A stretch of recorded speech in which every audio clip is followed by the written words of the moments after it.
अस्सलाम वालेकुम, मैं हूं शाहजेब खानजादा। 27वीं आईनी तरमीम के हवाले से मुशावरत, मुलाकातों और राब्तों में तेजी आ गई है। पीपल्स पार्टी की सेंट्रल एग्जीक्यूटिव कमेटी का इजलास इस वक्त जारी है और खबरें सामने आ रही हैं कि हुकूमत कल 27वीं आईनी तरमीम सेनेट में पेश कर सकती है और वजीर आजम शहबाज शरीफ ने कल वफाकी काबीना का इजलास भी तलब कर लिया है। नुमाइंदा जियो न्यूज़ अयाज अकबर यूसुफ जई के मुताबिक कल वजीर आजम शहबाज शरीफ की सदारत में होने वाले इजलास में वफाकी काबीना को 27वीं आईनी तरमीम के मुसविदे से मुताल्लिक ब्रीफ किया जाएगा, जिसके बाद वफाकी काबीना 27वीं आईनी तरमीम के मुसविदे की मंजूरी देगी। इसके अलावा आज वजीर आजम शहबाज शरीफ ने MQM, काफ लीग और इस्तेहकाम पाकिस्तान पार्टी के वफूद से अलग अलग मुलाकातें की। नुमाइंदा जियो न्यूज़ अशरफ मरहम के मुताबिक वजीर आजम से MQM के 7 रुकनी वफ्द ने मुलाकात की। वफ्द में खालिद मकबूल सिद्दीकी, कामरान टिसोरी, फारूक सत्तार, अमीनुल हक, जावेद हनीफ और मुस्तफ़ा कमाल शामिल थे। मुलाकात में नायब वज़ीर आज़म इसहाक डार और अटॉर्नी जनरल मंसूर उस्मान अवान भी मौजूद थे। खबर के मुताबिक MQM ने मुतालबा किया कि मकामी हुकूमतों के क़याम को आर्टिकल 140 के तहत आईनी तहफ़्फ़ुज़ दिया जाए। हर 4 साल बाद मुल्क में मकामी हुकूमतों के इंतखाबात होंगे। MQM ने मुतालबा किया कि इंतखाबात के बाद बनने वाली मकामी हुकूमत को माली, इंतजामी और सियासी इख्तियारात दिए जाएँ। 4 साल बाद मकामी हुकूमतें ख़त्म हो जाएँ और निगरान सेटअप इंतजाम संभाल कर नए इलेक्शन कराए। खबर के मुताबिक MQM का वफ्द दीगर जमातों से भी मुलाकात करेगा। MQM JUI, पीपल्स पार्टी और दीगर जमातों से अपने हक में वोट देने का कहेगी। खबर के मुताबिक वजीर आजम ने MQM के वफ्द को यकीन दहानी कराई कि उनके मुजव्वज़ा आईनी मुसविदे को 27वीं तरमीम का हिस्सा बनाया जाएगा। इसके अलावा बलूचिस्तान अवामी पार्टी ने भी बलूचिस्तान की सूबाई और कौमी असम्बली की नशिस्तें बढ़ाने का मुतालबा कर दिया है। बलूचिस्तान अवामी पार्टी के एलामिया के मुताबिक 26वीं आईनी तरमीम के दौरान भी इत्तेहादी जमातों से सीटें बढ़ाने के हवाले से बात हुई थी। बलूचिस्तान रकबे के लिहाज से पाकिस्तान का सबसे बड़ा सूबा है, इसलिए 27वीं आईनी तरमीम में बलूचिस्तान की सूबाई और कौमी असम्बली की नशिस्तों में इजाफा किया जाए। एलामिया के मुताबिक इत्तेहादियों ने यकीन दिलाया था कि अगली आईनी तरमीम में यह मामला हल हो जाएगा। हुकूमत इत्तेहादियों से राब्ते तो कर रही है, मगर तहरीक इंसाफ 27वीं आईनी तरमीम की 2 टोक अल्फाज में मुखालफत कर रही है। आज तहरीक इंसाफ के चेयरमैन बैरिस्टर गौहर खान ने एक बार फिर मीडिया से गुफ्तगू करते हुए कहा कि 26वीं आईनी तरमीम भी गलत थी, 27वीं आईनी तरमीम भी गलत है। इसके अलावा कौमी असम्बली के इजलास में भी बैरिस्टर गौहर खान ने 27वीं आईनी तरमीम पर शदीद तनकीद की थी और खिताब करते हुए कहा था कि पूरे मुल्क में गूंज है कि तूफान बरपा होने वाला है और वफाक इस मरतबा सूबों पर हमला आवर होने लगा है। 27वीं आईनी तरमीम इस ऐवान की रूह के मुनाफी है, आइन की रूह के मुनाफी। पूरे मुल्क में गूंज है, तूफान बरपा होने वाला है और वफाक सूबों पे इस मरतबा हमलावर होने लगा है। हम समझते हैं कि 27वीं तरमीम इस ईवान के रूह के मनाफी है, आइन के रूह के मनाफी है। हुकूमत होश के नाउन ले, इस स्टेज पे कौम को मजीद डिवाइड ना करे, कोई ऐसे तरमीम ना लेके आए जिससे आदलिया मजीद दाव पे लग जाए। ऑलरेडी डेमोक्रेसी बड़ी फ्रेजल है, आपके आदलिया पे आवाम का कोई एतमाद नहीं रहा। इसके अलावा कल कौमी असम्बली में तहरीक इंसाफ की पार्लिमानी पार्टी का इजलास हुआ। तहरीक इंसाफ के इजलास के एलामिया के मुताबिक 27वीं आईनी तरमीम सूबाई खुद मुख्तारी पर हमला और जमहूरी उसूलों के मुनाफी है, इसे हर सतह पर मुस्तरद किया जाएगा।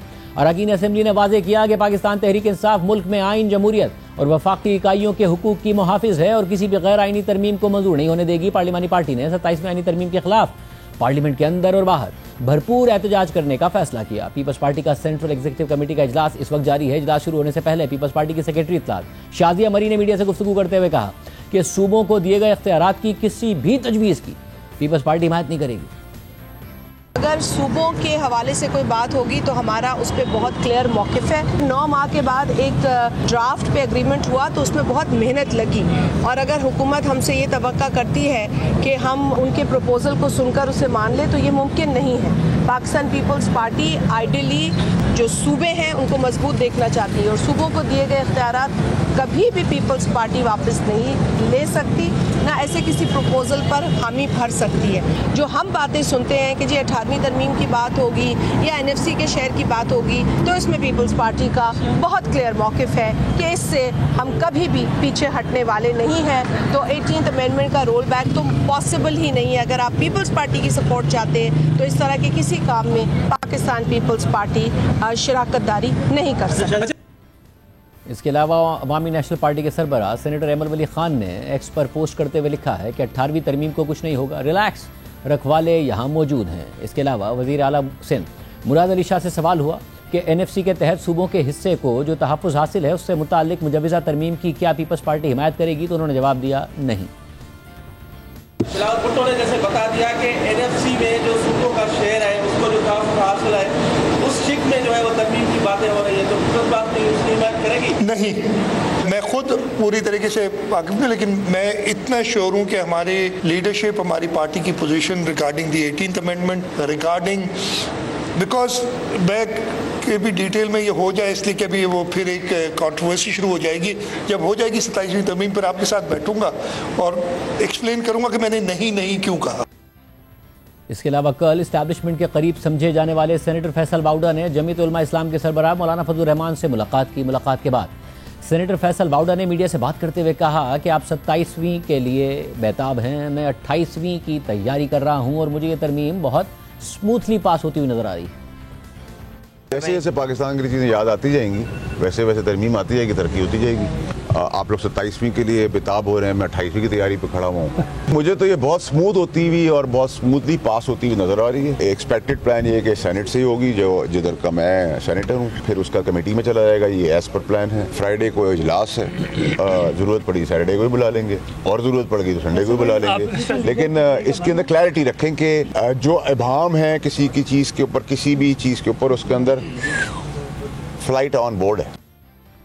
जबकि कल जमीयत उलमा इस्लाम के सरबराह मौलाना फजलुर रहमान ने पार्लियामेंट हाउस में सहाफ़ियों से गुफ्तगू करते हुए कहा कि जब मुसव्विद आएगा तो उसके बाद देखेंगे और हुकूमत की जानिब से अभी तक कोई मुशावरत नहीं की गई। आएगा फिर उसके बाद देखेंगे। अभी तक कोई हुकूमत की तरफ से आपसे मुशावरत की गई? अभी नहीं हुई। इसके अलावा नुमाइंदा जियो न्यूज़ हैदर शराजी की खबर के मुताबिक कल स्पीकर कौमी असम्बली की ज़ेर सदारत हाउस बिजनेस एडवाइजरी कमेटी का इजलास हुआ था। हाउस बिजनेस एडवाइजरी कमेटी में तय पाया था कि 27वीं आईनी तरमीम पहले सेनेट से पास की जाएगी। सेनेट से पास होने के बाद 27वीं आईनी तरमीम कौमी असम्बली से पास कराई जाएगी। खबर के मुताबिक इजलास में 27वीं आईनी तरमीम 14 नवंबर तक दोनों ऐवानों से मंजूर कराने का फैसला हुआ।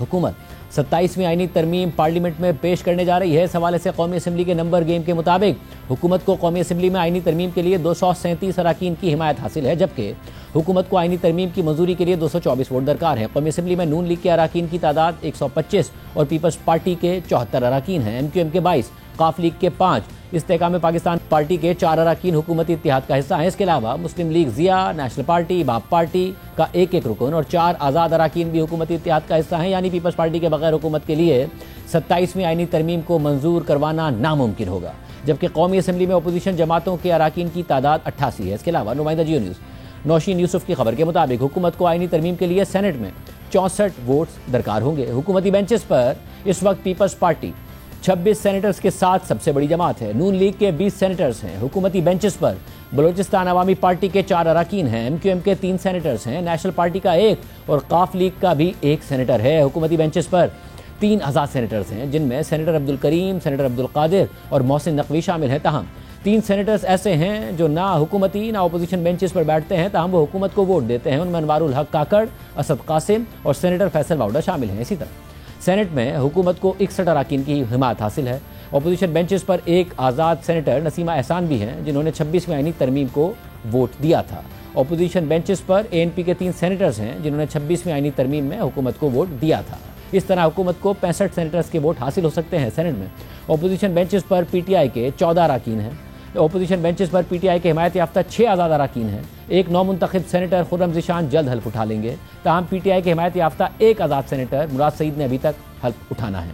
अपोजिशन बेंचेस पर मौलाना फजलुर रहमान की जमीयत उलमा इस्लाम पाकिस्तान के 7 सेनेटर्स मौजूद हैं। अपोजिशन बेंचेस पर मजलिस वहदतुल मुस्लिमीन का 1 और सुन्नी इत्तेहाद काउंसिल का 1 सेनेटर मौजूद है। इस तरह अपोजिशन बेंचेस पर 30 सेनेटर्स मौजूद हैं, जो मुमकिन तौर पर आईनी तरमीम की मुखालफत कर सकते हैं। अब अहम बात यह है कि पीपल्स पार्टी के चेयरमैन बिलावल भुट्टो जरदारी ने 3 नवंबर को एक्स पर पोस्ट किया और बताया कि हुकूमत ने उनसे 27वीं आईनी तरमीम की हिमायत के लिए रब्ता किया है। फिर इसके बाद हुकूमत ने तस्दीक की कि 27वीं आईनी तरमीम पेश की जा रही है और अब खबरें हैं कि कल यानी बिलावल भुट्टो जरदारी की पोस्ट के 4 दिन बाद आईनी तरमीम सेनेट में पेश कर दी जाएगी। हुकूमत की जल्दबाजी पर सवालात उठ रहे हैं, क्योंकि 18वीं आईनी तरमीम के मौके पर तवील मुशावरत और बहस की गई थी 29 अप्रैल 2009 को। स्पीकर कौमी असम्बली ने तमाम जमातों के 17 MNAs और 9 सेनेटर्स पर मुश्तमिल पार्लिमानी कमेटी बराए आईनी इस्लाहात कायम की थी। 23 जून 2009 को 26 रुकनी कमेटी का नोटिफिकेशन जारी कर दिया गया था। 25 जून 2009 को उसका पहला इजलास हो गया था और रज़ा रब्बानी चेयरमैन मुंतखब हो गए थे। 25 जून 2009 से 31 मार्च 2010 तक 9 माह से ज़ायद अरसे के दौरान इस कमेटी ने 77 इजलास किए। हर इजलास औसतन 5 घंटों पर मुहित था और कुल 385 घंटे बहस करके उस कमेटी ने आइन में 97 तरामीम तजवीज़ की। उस कमेटी ने अवाम से भी आरा तलब की और उसे 982 तजावीज़ मौसूल हुई। 91 ऐसी मुजवज़ा तरामीम पर भी गौर किया गया जो पार्लियामेंट में प्राइवेट मेंबर्स के तौर पर पेश की गई थी। कमेटी ने हुकूमत को 11 ऐसी तजावीज़ भी दी जिनके लिए आइन के बजाय कवानीन में तरामीम तजवीज़ की गई थी। कमेटी को मुख्तलिफ अराकीन की जानिब से 11 नोट्स ऑफ रिइटरेशन भी तहरीरी शक्ल में पेश किए गए, मगर पहले हुकूमत ने इस बार 26वीं आइनी तरमीम जल्दबाजी में की और अब 27वीं आइनी तरमीम के लिए भी यही सूरत हाल नजर आ रही है। हुकूमत की 27वीं आइनी तरमीम के हवाले से क्या तैयारी है और ये कब तक मंजूर होगी, इस हवाले से बात करेंगे।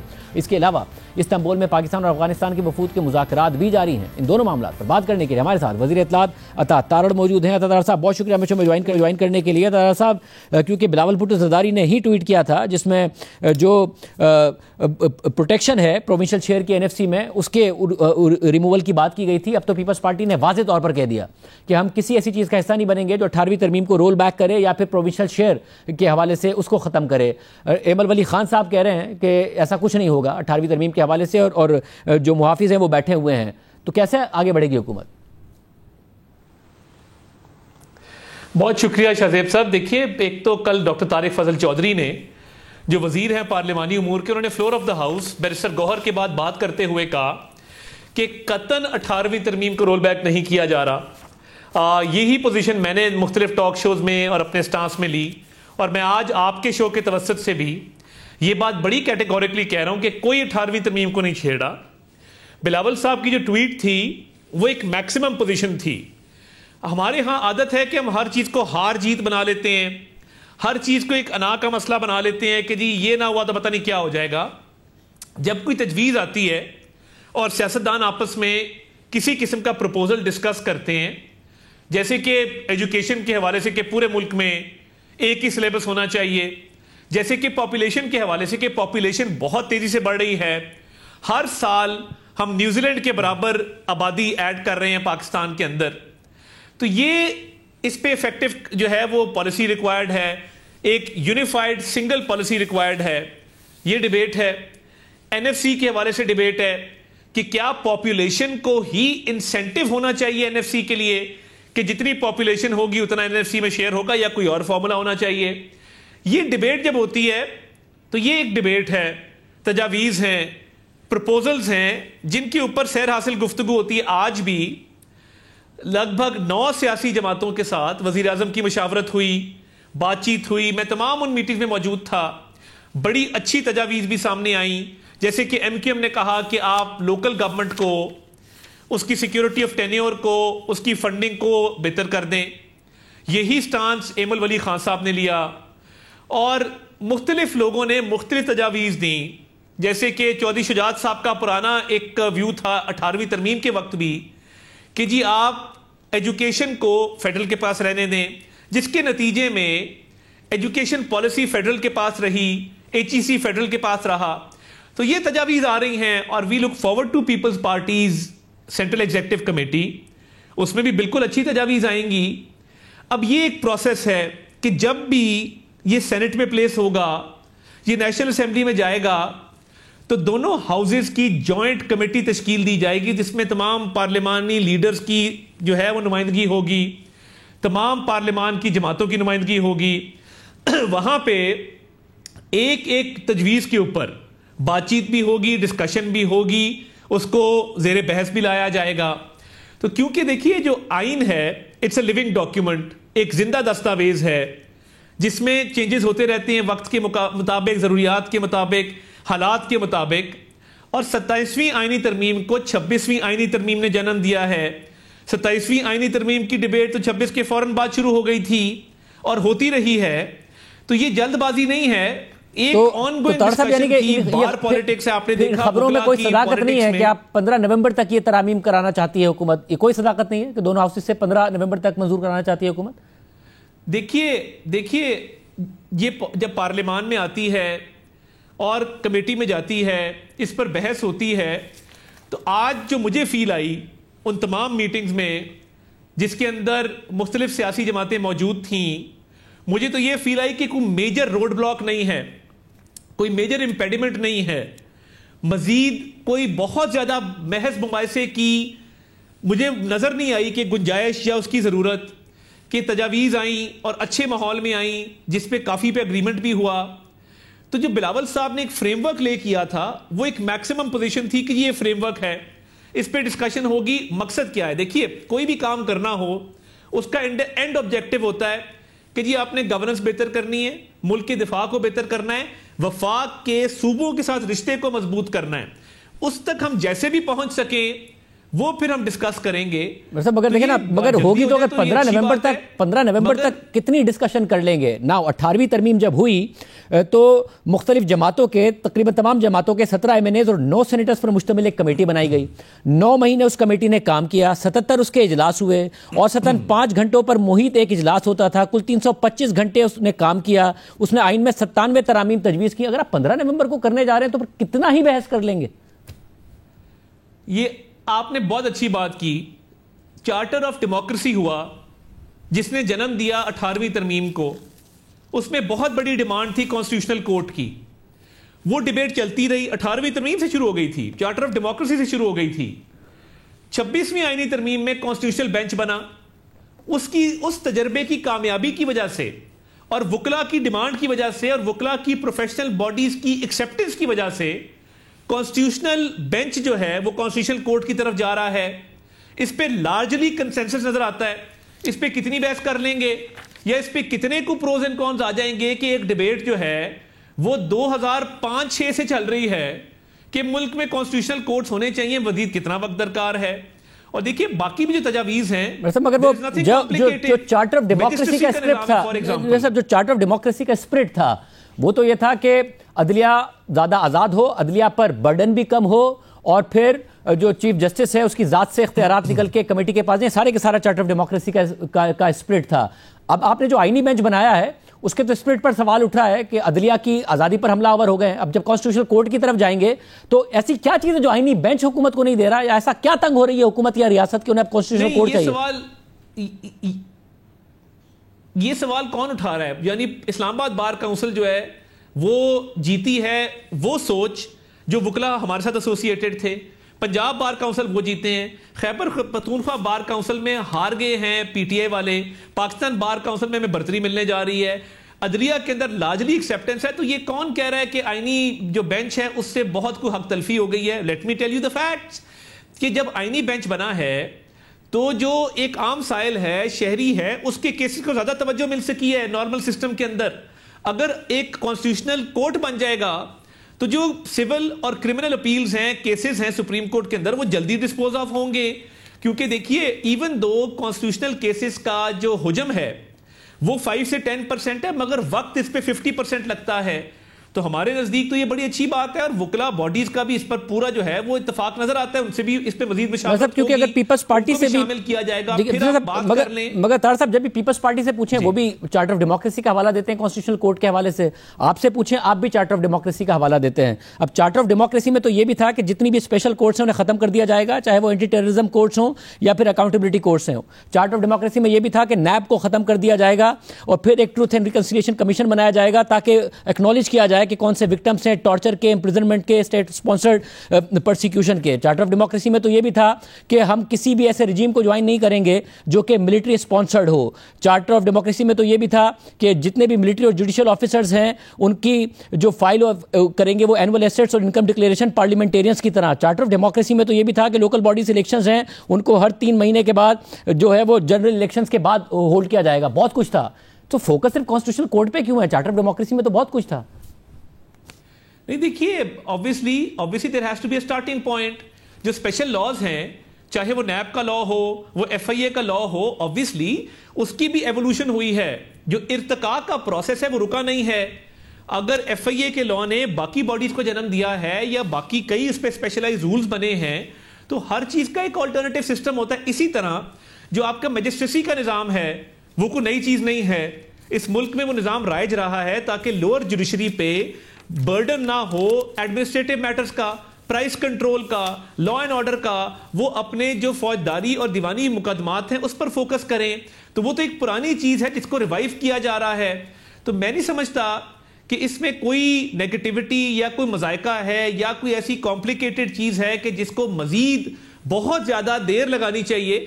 अगर पॉलिटिकल पार्टीज जो पार्लियामान में मौजूद हैं बहुत सौ का कंसेंसस है, और आज पीपल्स पार्टी की सेंट्रल एग्जीक्यूटिव कमेटी की मीटिंग भी हो जाएगी, उनका भी इनपुट आ जाएगा, उसके बाद ये पार्लियामान में जाएगा, पार्लियामान के बाद ये कमेटियों में जाएगा, कमेटियों से फिर ये हाउसेज में आएगा। तो ये सारी बातें वो हैं जो हो चुकी, जिस पर डिबेट बहुत सालों से जारी है, कोई नई बात नहीं है। कोई ऐसी एक अमेंडमेंट भी नहीं आई कि जो बिल्कुल एक नई इस तरह हो या एक नई इनोवेशन हो। इन तमाम चीज़ों पे बहुत अरसे से बहस जारी है, और बहुत सारी पॉलिटिकल पार्टीज की डिमांड भी थी, जिस तरह मैंने लोकल गवर्नमेंट की आपको एग्जांपल दी, और जिस तरह सुप्रीम जो जुडिशियल काउंसिल है, सॉरी जो जेसीपी है, जुडिशियल कमीशन ऑफ पाकिस्तान, उसको जो स्ट्रेंथन करने की बात हुई है with regard to transfer of जजेस, with regard to election commission के मामलात को। तो ये देखिए जो जेसीपी है उसमें तमाम सूबाई हुकूमतों के नुमाइंदे हैं, सिविल सोसाइटी है, खवातीन की नुमाइंदगी है, गवर्नमेंट की नुमाइंदगी है, ऑपोजिशन की नुमाइंदगी है, जजेस की नुमाइंदगी है। वो एक नुमाइंदा तो फिर मुझे ये बताएगा कि जो 27वीं आईनी तरमीम है, जो 27वीं आईनी तरमीम है वो गिव एंड टेक के साथ होगी, या आपकी जो मैक्सिमम पोजीशन है जो बिलावल भुट्टो जरदारी साहब ने बयान की उसके तहत होगी? क्योंकि फैसल बावड़ा तो कह रहे हैं कि कोई नंबर्स का कोई मसला नहीं है, इस महीने के आखिर तक तरमीम मंजूर हो जाएगी। तो क्या फैसल बावड़ा का एतमाद यह बता रहा है कि आपका एतमाद कहां से आ रहा है? नहीं, देखिए, मैं फैसल बावड़ा साहब का एक अपना ओपिनियन है और उनकी राय का बड़ा एहतराम है, मगर आज जो एक पॉलिटिकल प्रोसेस के तहत हमने मीटिंग्स की उसमें बहुत कोई, जैसे मैंने कहा, कोई रोड ब्लॉक नजर नहीं आया, कोई ऐसा मामला नजर नहीं आया कि जिसके ऊपर जो है वो इख्तलाफ हो जाए और डेडलॉक क्रिएट हो जाए। जो बिलावल साहब ने मैक्सिमम पोजीशन रखी वो इसलिए रखी कि तमाम तजावीज़, एंड ऑब्जेक्टिव, बेहतर गवर्नेंस, बेहतर दिफा और सूबों का मजबूत रिश्ता वफाक के साथ वो कैसे अचीव किया जा सकता है, उस डोमेन में जो भी डिस्कशन होगी वो तमाम पॉलिटिकल पार्टीज जो पार्लियामान में मौजूद हैं और हुकूमत की इत्तेहादी हैं उनसे आज बातचीत हो गई है। बाकी लोग कमेटी में आएंगे, वो अपनी राय देंगे। तो हैविंग सेड दैट, मुझे इसके अंदर कोई ऐसी नेगेटिव चीज या कोई ऐसी इख्तलाफी बात नजर नहीं आती कि जिससे कोई डेडलॉक क्रिएट हो या जिस पे कोई फर्दर हफ्तों की डिस्कशन जो है वो रिक्वायर्ड हो। तो आज की जो डिस्कशन हुई है, तमाम पॉलिटिकल पार्टीज जो इत्तेहादी हैं उनके साथ बड़ी पॉजिटिव एंगेजमेंट हुई है। और क्या कल काबीना के सामने ये रखने जा रहे हैं तरमीम? देखिए, इसका इम्कान मौजूद है। काबीना का इजलास रूटीन में हर हफ्ते होता है, मगर अभी पीपल्स पार्टी की सेंट्रल एग्जीक्यूटिव कमेटी में जो भी मामलात होते हैं उसके बाद ये ऑब्वियसली फैसला होगा कि इसको काबीना में कब लेके जाना है। तो अभी तमाम नजरें पीपल्स पार्टी की सेंट्रल एग्जीक्यूटिव कमेटी के साथ हैं, हमारा उनसे राब्ता भी है, हमारी उनसे एक वर्किंग रिलेशनशिप भी इस्टेब्लिश्ड है। तो ये अब देखते हैं कि इस सेंट्रल एग्जीक्यूटिव कमेटी का जब एलामिया आता है या प्रेस टॉक होती है, उसके बाद हमारी इनसे जो बातचीत है वो आगे बढ़ती है, तो उसके बाद इस बात का फैसला किया जाएगा। साहब, ज़रा इत्तेहादियों से वज़ीर आज़म मिल रहे हैं, आप भी उन मुलाकातों में मौजूद थे, आप कह भी रहे हैं कि जो पीपल्स पार्टी की सीसी से फैसला आएगा उसके बाद फैसला किया जाएगा, मगर आप ये भी कह रहे हैं कि 15 नवंबर की जो बात है आप उसको डिनाई नहीं कर रहे हैं कि उस वक्त तक हुकूमत चाहती है कि ये तरामीम हो जाएं। ये जो इतनी जल्दी है उसकी वजह यह एतमाद है कि आप इत्तेहादियों को लाएंगे या यह एतमाद है कि इत्तेहादी लाए जाएंगे? देखिए, लाए जाने का तो सवाल ही पैदा नहीं होता। और जो इत्तेहादियों से आज बातचीत हुई है, मतलब जैसे मैंने आपको बताया कि एमकेएम की पुरानी डिमांड है लोकल बॉडीज वाली, पीएमएलक्यू की पुरानी डिमांड थी एजुकेशन को फेडरलाइज करने वाली, इसी तरह तमाम जमातों ने अपना अपना पॉइंट ऑफ व्यू सामने रखा। और जैसे मैंने कहा, कोई नई इनोवेशन ओवरनाइट नहीं बनाई गई, कोई नई ऐसी चीज नहीं लाई गई कि जो पहले से जिस पे डिबेट ना जारी हो। कई इश्यूज पे सालों से डिबेट जारी है, कई इश्यूज पे महीनों से डिबेट जारी है, कई इश्यूज पे 26वीं आईनी तरमीम के बाद से डिबेट जारी है। हाँ, ये जरूर है कि पीटीआई इसको नेगेटिव रंग दे रही है, और मैं तो आज बड़ा हैरान हूं कि जो इनके वजीर आला हैं इंतहाई नॉन सीरियस कैरेक्टर हैं, और जो जिस तरह की स्टेटमेंट्स वो दे रहे हैं इस नजरिए से कि वो इंडिया में फेमस हो, वो अफगानिस्तान में फेमस हो, वो कोई कंट्रोवर्शियल बात करें जिससे उनको फेम मिले, it's very shameful, he should be ashamed. मुझे मतलब इनको शर्म आनी चाहिए। सोहेल अफरीदी को जिस तरह वो सियासत को लेके जा रहे हैं, मुल्क में एक लीगल बहस हो रही है और सोहेल अफरीदी एक बिल्कुल डिफरेंट टेंजेंट के ऊपर है, बहुत very non serious. And I must say कि कोई रत्ती बराबर भी कोई जज्बा हुब्बुल वतनी उनमें नहीं है। क्या ऐसी बात की उन्होंने जिसको आप रेफर कर रहे हैं? क्या ऐसी बात कर दी जो इंडिया और ये और हुब्बुल वतनी पर आप सवाल उठा रहे हैं? हर रोज कोई ना कोई इनकी तरफ से स्टेटमेंट आती है। कभी वो कहते हैं जी कोलैटरल डैमेज हो रहा है, कभी वो कोई फौज के वाले से बात कर देते हैं, कभी वो टेररिस्ट को सपोर्ट करने की बात कर देते हैं, दहशतगर्दों के वाले से आज भी उन्होंने कहा जी बातचीत होनी चाहिए। भाई क्यों दहशतगर्दों से बातचीत हो? तो ये बड़ा एक मैं समझता हूं कि बड़ा अजीब रवैया है। वैसे बहरहाल अब जो अफगान तालिबान से बहरहाल लीगल बहस करते केपीके से भी अफगान तालिबान से तो गुफ्तगू हो रही है और इस हवाले से आज एक वाकया भी हुआ है जिसको आपकी वजारत ने जवाब भी दिया क्योंकि इल्जाम अफगानिस्तान की तरफ से आया था। बट उस पर जाने से पहले मैं ये जानना चाह रहा हूं क्योंकि आपने कहा मैक्सिमम पोजीशन है, मसला ये है कि वफाक के पास पैसे नहीं बचते एनएफसी अवार्ड की वजह से क्योंकि सूबों को 57.5% मुंतकिल हो जाता है रेवेन्यू और सूबों को ने रेवेन्यू में कंट्रीब्यूट उस तरीके से नहीं किया, रेवेन्यू मोबिलाइजेशन में इस तरह उनको करना चाहिए था। ये पोजीशन तो तहरीक इंसाफ की भी रही, आपकी जमात में भी मुख्तलिफ लोगों की रही। नाउ आप ये कह रहे हैं हमारी मैक्सिमम पोजीशन थी और क्योंकि पीपल्स पार्टी नहीं तैयार, एनपी नहीं तैयार, हम इससे पीछे हट जाएंगे एनएफसी की डिस्ट्रीब्यूशन के हवाले से, बाकी चीजों पर बात हो जाएगी। नहीं, मैं ये नहीं कह रहा, नहीं मैं ये नहीं कह रहा कि वैसे पीछे हट जाएंगे। मैं ये कह रहा हूं इसमें मॉडिफिकेशन हो सकती है, इसमें तमाम पार्टीज की तजावीज की रोशनी में कोई बेहतर तजवीज आ सकती है, इसमें रद्दोबदल हो सकती है, ये अडॉप्ट हो सकती है, ये ड्रॉप हो सकती है, तमाम पॉसिबिलिटीज मौजूद हैं। मगर क्योंकि जो इत्तेहादी मुख्तलिफ जमातें हैं उनका इस पर एक पॉइंट ऑफ व्यू है, तो let's see how things turn out in the next 24 hours.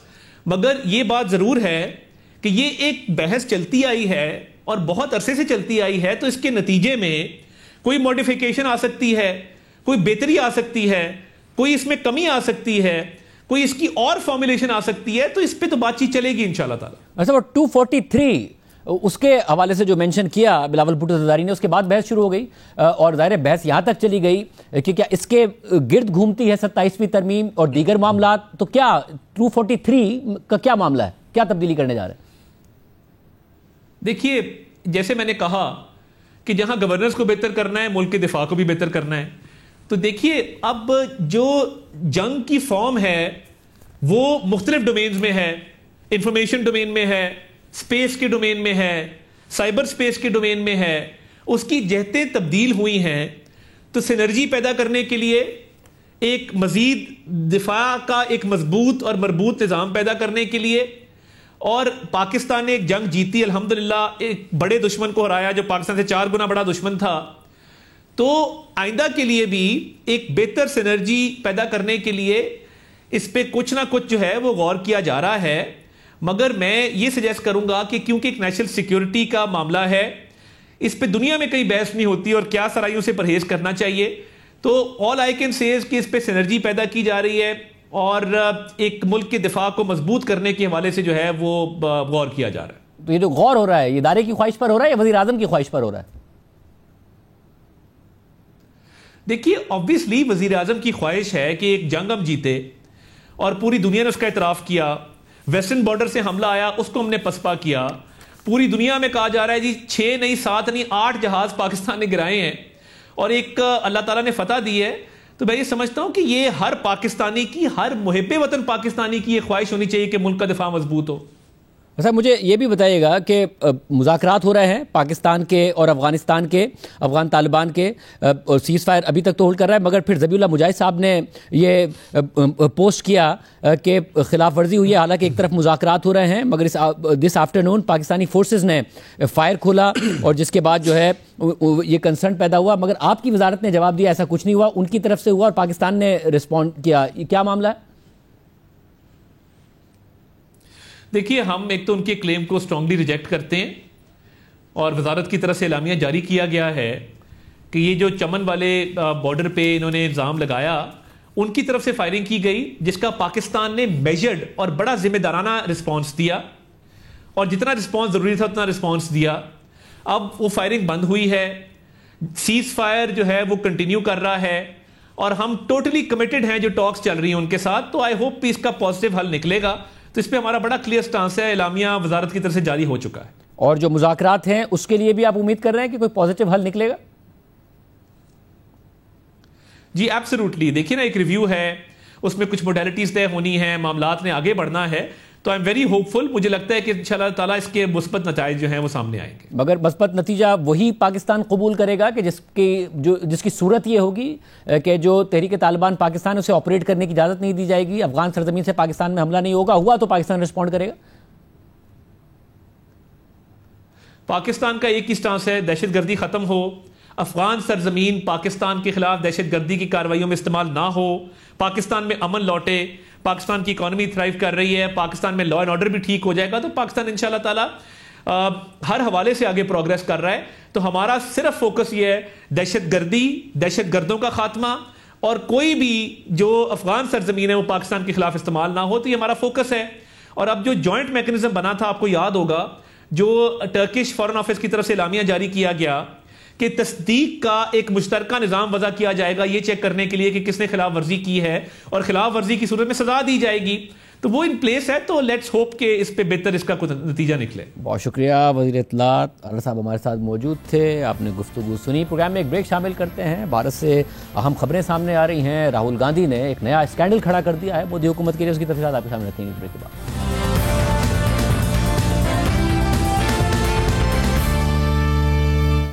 आज भारतीय रियासत बिहार में एक ऐसे वक्त में रियासती इलेक्शन के लिए वोटिंग हुई है कि जब वज़ीर आज़म नरेंद्र मोदी अपने 11 साल इक़्तिदार के मुश्किल तरीन दौर से गुजर रहे हैं और बिहार में भारतीय जनता पार्टी और जनता दल यूनाइटेड के इत्तेहाद की हुकूमत को बचाना उनकी सियासी साख के लिए बहुत बड़ा चैलेंज बन चुका है। बिहार में जनता दल यूनाइटेड के सरबराह नीतीश कुमार वज़ीर आला हैं, जबकि हुक्मरान इत्तेहाद और अपोजिशन इत्तेहाद की जमातों कांग्रेस और राष्ट्रीय जनता दल के दरमियान कड़े मुकाबले की तवक्को की जा रही है। राष्ट्रीय जनता दल या आरजेडी मारूफ भारतीय सियासतदान और बिहार के साबिक वजीर आला लालू प्रसाद यादव की पार्टी है और इस दफा उनके बेटे तेजस्वी यादव अपोजिशन इत्तेहाद के वजीर आला के उम्मीदवार हैं, जबकि मारूफ सियासतदान प्रशांत किशोर की पार्टी भी इलेक्शन में सरप्राइज करने के दावे कर रही है।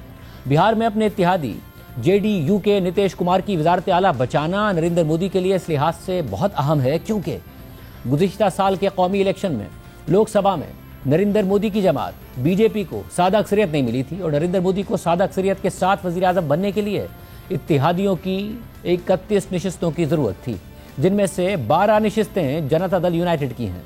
इसलिए खदशा जाहिर किया जा रहा है कि अगर बिहार में जनता दल यूनाइटेड को शिकस्त हो जाती है तो लोकसभा में नरेंद्र मोदी के लिए नया मसला खड़ा हो सकता है। इसके अलावा कांग्रेस और अपोजिशन इत्तेहाद की जमातें पहले से ही बिहार में वोट चोरी के खदशात जाहिर कर रही हैं और इसकी सबसे अहम बुनियाद मुतनाज़े स्पेशल इंटेंसिव रिवीजन या SIR है।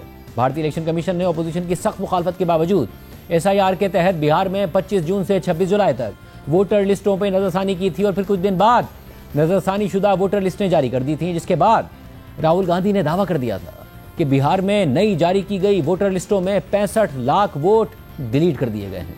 साथ ही इन नज़रसानी शुदा वोटर लिस्टों में मुतादिद बेज़ाब्तियाँ की गई हैं, जिनमें एक ही वोटर के मुतादिद इंदराज शामिल हैं। उन्होंने ये इल्ज़ाम भी लगाया कि वोटर लिस्टों में कसीर तादाद में ऐसे अफराद भी शामिल कर दिए गए हैं जो वफात पा चुके हैं या जिन्होंने फॉर्म तक नहीं भरा।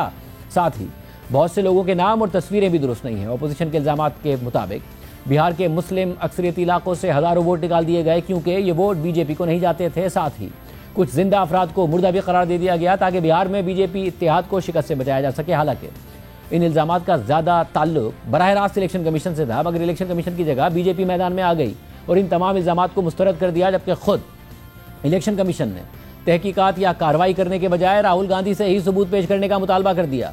बिहार में आज इलेक्शन के पहले मरहले में बिहार असेंबली की 243 में से 121 नशिस्तों के लिए पोलिंग हुई है और भारतीय मीडिया के मुताबिक वोटर टर्नआउट 64% से ज़्यादा रहा है, जो बिहार की तारीख में सबसे ज़्यादा टर्नआउट है।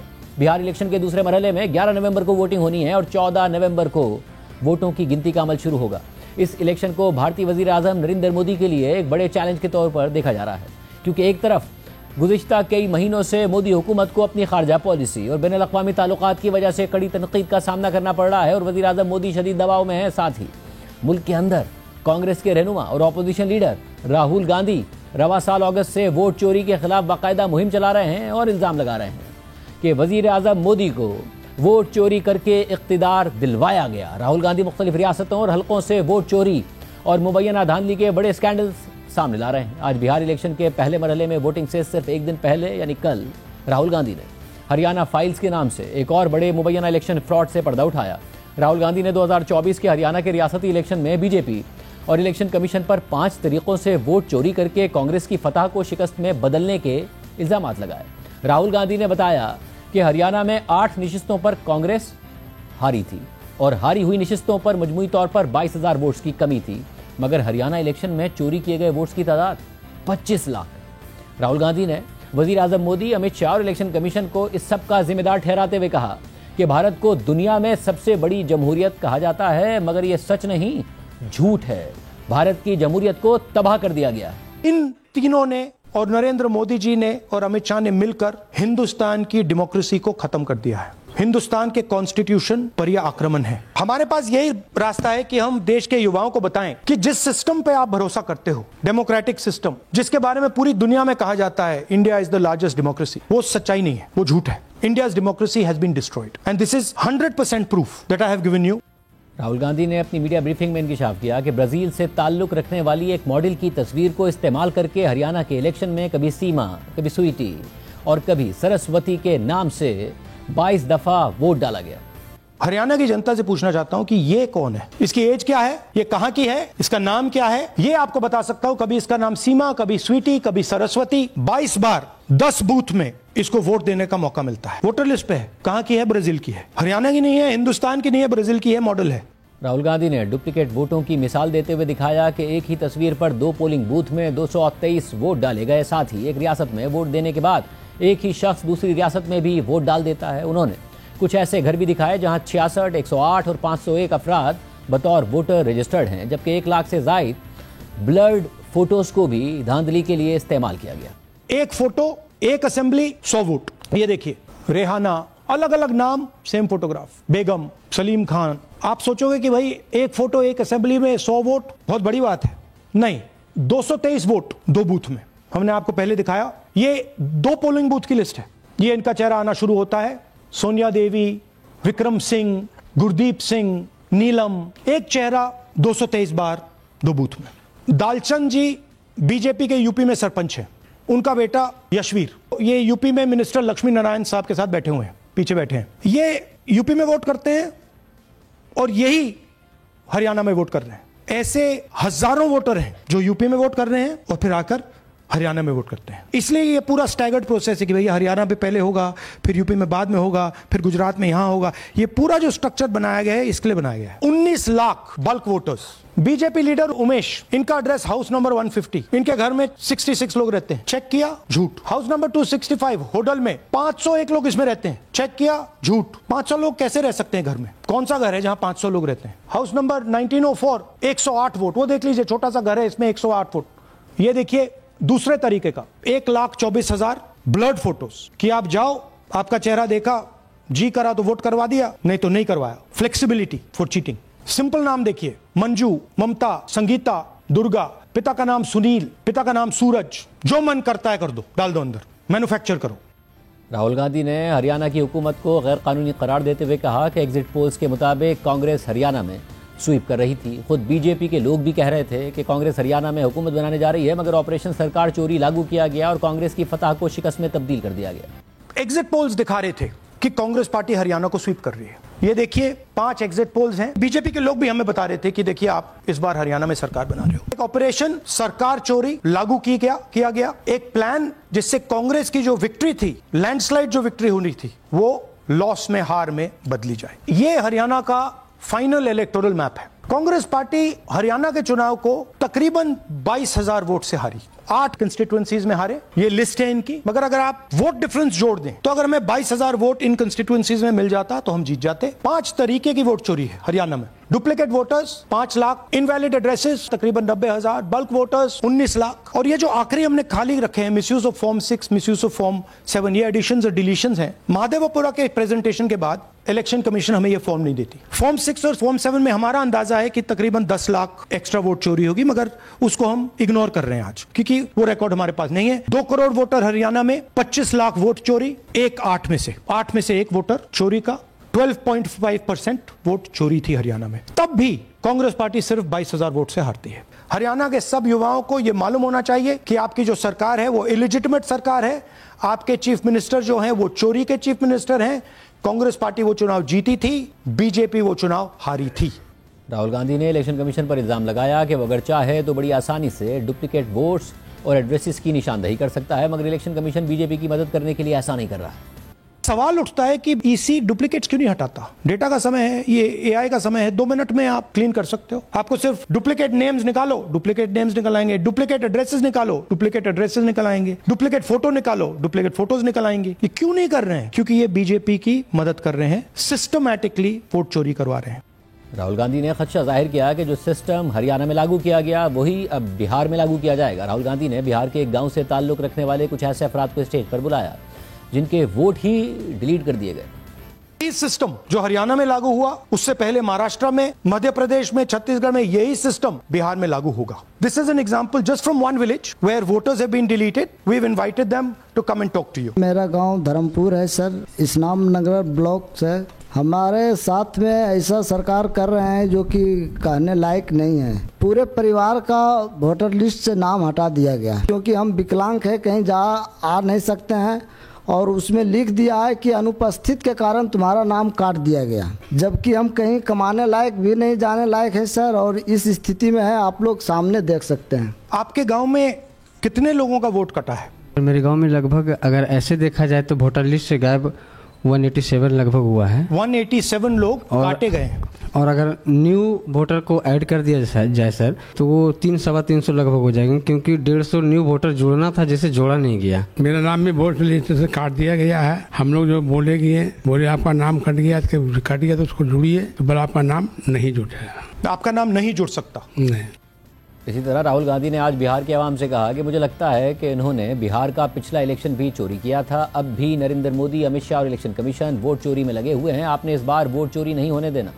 जहां भी इलेक्शन लड़ रहे हैं ये वोट चोरी करके इलेक्शन जीत रहे हैं। हमने आपको कर्नाटका के बारे में दिखाया, आनंद के बारे में, महाराष्ट्र में एक सीट है वहां के बारे में दिखाया, और कल पूरी दुनिया को हमने दिखाया कि बीजेपी ने, इलेक्शन कमीशन ने हरियाणा का चुनाव चोरी किया है। और मुझे लगता है कि पिछला चुनाव बिहार में भी इन्होंने चोरी किया। तो इस बार वोट चोरी नहीं होने देनी है।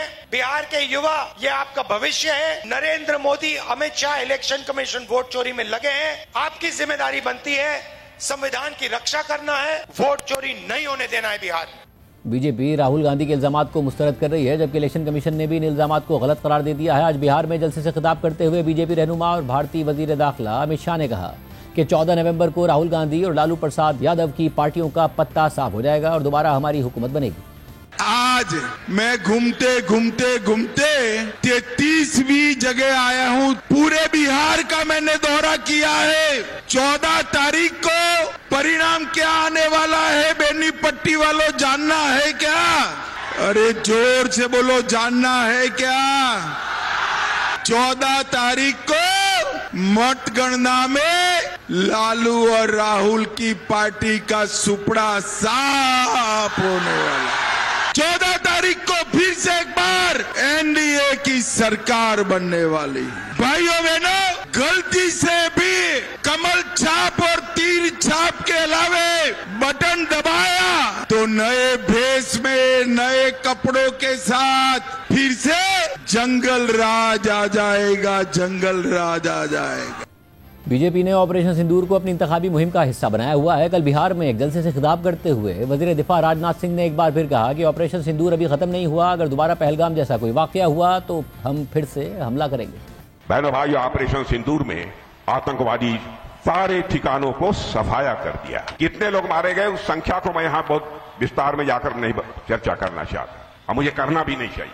लेकिन मैं समझता हूं कि जल्दी वह हिम्मत नहीं करेंगे। अब करेंगे तो बहनों भाइयों, हमारा ऑपरेशन सिंदूर समाप्त नहीं हुआ है, अभी स्थगित किया है। हम फिर से ऑपरेशन करेंगे और आक्रमण करेंगे उसको। राजनाथ सिंह का यह दावा इसलिए भी अहम है क्योंकि जब रवां हफ्ते DGISPR लेफ्टिनेंट जनरल अहमद शरीफ चौधरी ने सीनियर साथियों से मुलाकात की थी तो सीनियर साथी और प्रोग्राम नया पाकिस्तान के एंकर शहजाद इकबाल जो उस मुलाकात में मौजूद थे, उन्होंने हमारे प्रोग्राम में बताया था कि DGISPR ने साथियों को बताया कि भारत फिर कोई फॉल्स फ्लैग ऑपरेशन कर सकता है और इस दफा ये समुद्री रास्ते से हो सकता है। भारत से जंग का खतरा, कोई फॉल्स फ्लैग, कोई एडवेंचर, इस हवाले से भी उन्होंने बात की है। जी बिल्कुल, आपको पता है कि एजेंसीज ने पिछले 2-3 रोज पहले ये कार्रवाई की थी जिसमें इजाज मुल्ला नामी शख्स को जो है गिरफ्तार किया गया। एक फिशरमैन है और ये बताया गया कि उसके पास मुख्तलिफ फोर्सेस के यूनिफॉर्म्स निकले हैं और इंडिया ने उसको ये टास्क दिया था कि ये यूनिफॉर्म चोरी करके लेके जाए, जिससे ये खतरा पैदा हुआ है कि शायद दोबारा इंडिया किसी किस्म का फॉल्स फ्लैग कर रहा है। अच्छा, आज जो हमें जो डिफरेंट बात एक बताई गई वो ये है कि इस मर्तबा जो बज़ाहिर शवाहिद से महसूस होता है कि जो फॉल्स फ्लैग है वो डीप सी में होगा। अहम बात यह भी है कि मई में जब पाक भारत जंग हो रही थी तो भारतीय मीडिया फेक न्यूज़ का मरकज़ बना हुआ था और दावे कर रहा था कि भारतीय फौज ने कराची और लाहौर समेत पाकिस्तान के कई बड़े शहरों पर हमला कर दिया है, कई मकामात को तबाह कर दिया है। भारतीय मीडिया तासुर दे रहा था कि भारतीय अफवाज पाकिस्तान पर कब्जा करने के करीब है, मगर इन्हीं झूठी खबरों की वजह से दुनिया भर में ना सिर्फ भारतीय मीडिया बल्कि पूरी भारतीय रियासत को अब तक हजीमत का सामना करना पड़ रहा है। यहाँ तक कि अब खुद भारत के आर्मी चीफ को कहना पड़ गया कि ऑपरेशन सिंदूर के दौरान अफवाहें फैलाई गई कि कराची पर हमला कर दिया गया है। हम खुद भी इन खबरों को सुनने के बाद ढूंढते रह जाते थे ये खबरें कहां से आ रही। चैलेंजेस इतनी जल्दी आ रहे हैं कि आप जब तक पुराने चैलेंज को पकड़ने की कोशिश करते हो नया चैलेंज सामने आ रहा है। तो इन्फॉर्मेशन वॉरफेयर, जिस तरह से अफवाहें फैलाई जाती हैं, जैसे आपने सुना था ऑफ सिंदूर में बोला कराची पे अटैक कर दिया गया है, तो बहुत ऐसी खबरें आई थी जो हमें भी खबर लगती थी कहां से आई, किसने किया है, हम ढूंढते रह जाते थे।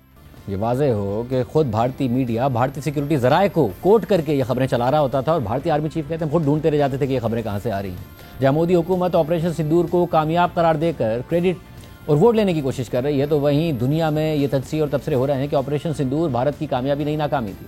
जबकि अमरीकी सदर ट्रंप के बयानात भी पाकिस्तान के इन दावों की तायद कर रहे हैं कि पाक भारत जंग के दौरान 7 भारतीय तैयारे मार गिराए थे। अगरचे सदर ट्रंप बराह रास्त ये नहीं कहते कि पाकिस्तान ने भारतीय तैयारे गिराए थे, मगर वो गिरने वाले तैयारों की वही तादाद बताते हैं जो पाकिस्तान की तरफ से बताई गई थी। और गुज़िश्ता रोज़ तो एक तकरीब से खिताब करते हुए ट्रंप ने फिर कह दिया कि पाक भारत जंग में 7 तैयारे मार गिराए गए थे और एक तैयारे को शदीद नुकसान पहुंचा, यानी 8 तैयारे गिराए गए। Pakistan and India, you know, I was in the midst of a trade deal with both of them. And then I read on the front page of a certain newspaper, I said, I don't want to mention the newspaper because it's usually fake news, but I heard they're going to war. 8 planes, 7 planes were shot down. An 8th was really badly wounded, but 8 planes were shot down essentially. And Bharat में मोदी हुकूमत दबाव में है और सदर Trump ऐसे बयानात देकर और बार बार देकर नरेंद्र मोदी हुकूमत को मजीद दबाव में डाल रहे हैं, क्योंकि यहाँ ट्रंप बयान देते हैं, वहाँ अपोजिशन नरेंद्र मोदी से सवाल करती है कि आप इन सवालात का जवाब दें। और ट्रेड डील से पहले वाज़ेह तौर पर नजर आ रहा है कि सदर ट्रंप वाज़ेह दबाव डाल रहे हैं मोदी हुकूमत पर, और ख़ुद भारत के अंदर भी मोदी हुकूमत के बयानिए को पज़ीराई नहीं मिल रही है और बात शक़ूक़ व शुबहात से आगे बढ़ गई है। भारत के मारूफ दिफाई तज्ज़ियाकार प्रवीण साहनी से जब ये सवाल हुआ कि पाक भारत जंग में कौन जीता, तो उन्होंने एयर टू एयर इंगेजमेंट में पाकिस्तान की बढ़तरी का एतराफ़ करते हुए जवाब दिया कि जंग जीतने वाले का फैसला तो दुनिया ने कर दिया है। ऑपरेशन सिंदूर के बाद पाकिस्तान की मिलिट्री प्रोफाइल बढ़ गई है, पाकिस्तान और सऊदी अरब का दिफाई मुआहदा हो गया है। डोनाल्ड ट्रंप ने फील्ड मार्शल आसिम मुनीर को लंच के लिए बुलाया था। कौन जीता भारत और पाकिस्तान के बीच ये जो छोटी मोटी जंग हुई? देखिए, वो तो दुनिया ने फैसला किया है। पाकिस्तान की मिलिट्री प्रोफाइल बढ़ गई है, पाकिस्तान की जियोपॉलिटिकल प्रोफाइल बढ़ गई है। अगर ये ऑपरेशन सिंदूर नहीं होता तो पाकिस्तान और सऊदी अरेबिया का डिफेंस एग्रीमेंट नहीं होता, और ये नहीं होता तो वो डोनाल्ड ट्रंप जो फील्ड मार्शल आसिम मुनीर है उनको लंच के लिए नहीं बुलाते। दुनिया ने ये तय किया है कि पाकिस्तान ने इसमें अच्छा काम किया है। सबसे इंपॉर्टेंट बात क्या होती है, वो एयर वॉर होती है, और वो इसलिए होती है कि हिंदुस्तान पाकिस्तान की जो है, हम दोनों नेबर्स हैं, यहाँ एयर का रोल बहुत बड़ा होगा। और जो एयर फोर्स होती है उसका जो मेन काम होता है वो होता है एयर सुपीरियोरिटी, उसको हम बोलते हैं कि एयर टू एयर एंगेजमेंट। तो वो पहली ही 6-7 की रात को हमने देखा कि air to air engagement Pakistan air force ने करी, और अगले दिन उन्होंने इंटरनेशनल प्रेस को बुला के ब्रीफिंग भी दी। हम तो अभी तक उसकी बात ही नहीं करना चाहते हैं। आज के प्रोग्राम में इतना ही, इजाज़त दीजिए, अल्लाह हाफ़िज़।